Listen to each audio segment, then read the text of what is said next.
இன்றைக்கு ஒவ்வொரு ஸ்கூல்லையும் படிச்ச பிள்ளைகள் எல்லாம் எப்படி ஒன்று சேர்றாங்கன்னு கேட்டா, நாங்க 90ஆம் ஆண்டு OL பேட்ச், நாங்க 2000ஆம் ஆண்டு AL பேட்ச், நாங்க ஜாகிரா பேட்ச், நாங்க அந்த பேட்ச் இந்த பேட்ச் சேர்ந்து இதுக்கு ஒரு ஃபேஸ்புக் அல்லது இதுக்கு ஒரு வாட்ஸ்அப், அதுல என்ன செய்யறா, ஆம்பளைகள் பொம்பளைகள் எல்லாரும் சேர்ற படிச்ச எல்லாருமே ஒன்று சேர்ந்து நல்லத பரத்திட்டு நல்ல செய்திகளை வாசிச்சுட்டு அது போனா ஒரு பிரச்சனையும் அல்ல விளைச்சல், அது போனா ஒரு பிரச்சனையும் அல்ல.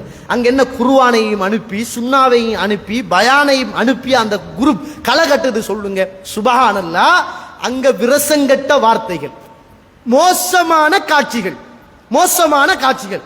இவரு கல்யாணம் முடிச்சு மனைவியோடு அங்க போறாரு, அவரோடு படிச்ச பிள்ளை கல்யாணம் முடிச்சு மாப்பிள்ளையோடு வாரா. படிச்ச 2 பேரும் மாப்பிள்ளை அங்கால நிக்கிறான், அவட மாப்பிள்ளை அங்கால நிக்கிறான், இவண்ட பொண்டாட்டி இஞ்சால நிக்குது. படிச்ச 2 பேரும் செல்ஃபி அடிச்சு போடுறாங்க. பிள்ளையும் புருஷனும் பிள்ளையும் பொண்டாட்டியும் பார்த்துட்டு நிக்குது. இப்ப வயசு 45 வயசு, 35 வயசு, 50 வயசு. இந்த காலத்துல உனக்கு இவ்வளவு கேவலங்கட்ட ஒரு பாவம் தேவையா? இன்னைக்கு சர்வ சாதாரண, அதை யாரும் பாவம் பாக்குறல. அந்த போட்டோவை நீங்க அனுப்புங்களே, எங்களோட எடுத்த போட்டோவை நீங்க அனுப்புங்களே, அந்த ஜூமிங் பூல்ல குளிச்சிங்க அதை அனுப்புங்களே. இவர் எங்கேயும் வெறுமேலோட குளிக்க மாட்டாரு. ஆனா இவர் பெச் சேர்ந்த உடனே ஒரு ஹோட்டல்ல புக் பண்ணி அங்க குளிக்கக்குள்ள வெறுமேலோட மன்னிச்சு கொள்ளோடும் கேவலம் கெட்ட ஒரு சின்ன துண்டு கீழாயடையோட ஜூமிங் பூல்ல குளிக்கிறாங்க. சில ஜூமிங் பூல்கள்ல பெரிய ட்ரௌசர்களை போட்டுக்கொண்டு கொட்டன் துணிகளை போட்டுக்கொண்டு குளிக்க விட மாட்டாங்க. அதுக்குண்டு வர சில யூனிஃபார்ம் இருக்கும், அது சின்ன துண்டா தான் இருக்கும். நீ தட்ட தண்ணியை குடிச்சிட்டு போறது வேறு.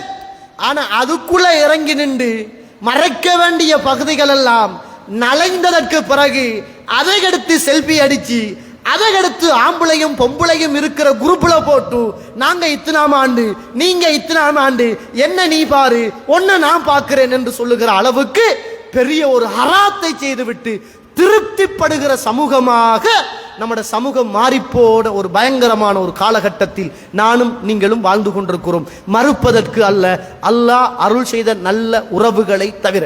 அதுல சாப்பாடு, அதுல மியூசிக், அதுல பஃபல், அதுல ஏதாவது பாட்டு, எல்லாரும் சேர்ந்து ஆடுறது, எல்லாரும் சேர்ந்து ஆம்பளை பொம்பளை கலவன், அங்க இருந்து தண்ணி பேக்கு, இங்க இருந்து தண்ணி பேக்கு, அங்க இருந்து முட்டை, இங்க இருந்து முட்டை, அவர சிலிப்பரை இவ மறைக்கிறா, இவர சிலிப்பரை அவர் மறைக்கிறாரு. எல்லாரும் கூட்டா இருந்து கும்மாளம் அடிச்சு சாப்பிட்டு சந்தோஷப்பட்டு காணாத்துக்கு பேஸ்புக்லையும் போட்டு யூடியூப்லையும் போட்டு முசீபத்தான பாவத்தை சர்வசாதாரணமாக இந்த சமூகத்தில் செய்து கொண்டிருக்கின்ற அண்மை கால மீடியாக்களை நாங்கள் அவதானித்துக் கொண்டுதான் இருக்கிறோம் என்பதை நானும் நீங்களும் மறந்துவிடக் கூடாது. கண்ணியத்துக்குரிய இஸ்லாமிய உறவுகளே, அல்லாஹு தஆலா அல் குர்ஆன்ல சொல்ற போது ஃபைனித்த கைத்துன்ன ஃபலா தக்லஅன, உங்கள்கிட்ட இறையச்சம் இருக்குமாக இருந்தால் நீங்கள் வளைந்து குலைந்து நலிந்து நுழைந்து பேசாதங்கன்னு சொல்றாங்க. இன்றைக்கு நிறைய பெண்கள் வாட்ஸ்அப்ல பேசக்குள்ள வலிஞ்சி தான் பேசுறாங்க, வலிஞ்சி தான் பேசுறாங்க. அதுல ஆம்பளையும் இருக்கிறான், பொம்பளையும் இருக்குது, உங்களோட வயசுக்காரனும் இருக்கிறான். எல்லாரும் இருக்கிற குரூப்ல வலிஞ்சு குலைஞ்சி நலஞ்சி தான் பேசுறாங்க. அதுக்கு பிறகு அவன் எடுத்து அதை அப்படியே டச் பண்ணி பர்சனலா மெசேஜ் போடுறான். என்ன செய்து, நீங்க சுகமா இருக்கிறீங்களா, ஞாபகம் இருக்கா என்ன, இது ஞாபகம் இருக்கா என்ன என்று யாருன்னு கண்டுபிடிங்க என்று பாக்குறதுக்கு என்னது ஒளிச்சு விளையாடுற அல்லது கபடி விளையாடுற நிகழ்ச்சியா இது? அதுக்கு பிறகு ஓ நீங்களா, உங்களோட போட்டோவை கொஞ்சம் அனுப்புங்க, இல்ல உங்களோட போட்டோவை அனுப்புங்க, இல்ல நீங்க சின்ன பருவத்தில் இருந்தது அனுப்புங்க, உங்களுக்கு ஞாபகமா ஸ்கூல்ல வச்சு இப்படி ஒன்று நடந்தது. அதெல்லாம் ஜாகிலியா காலத்துல நடந்த பாவத்தை சொல்லி நினைவுபடுத்தி அங்க மாப்பிள்ளைக்காரனை விட்டுட்டு இஞ்சால கொஞ்சம் பேரு குத்தாடி கும்மாளம் போட்டு சில நேரங்கள்ல திருமணங்களும் காலிக்கோடுகளுக்கு வந்து சொல்லாமலும் ஊரை விட்டு ஓடிப்போன உறவுகளும் இல்லாமல் இல்லை. இல்லாம ரஹிமல்லா நல்ல சாலிகான உறவுகளை தவிர.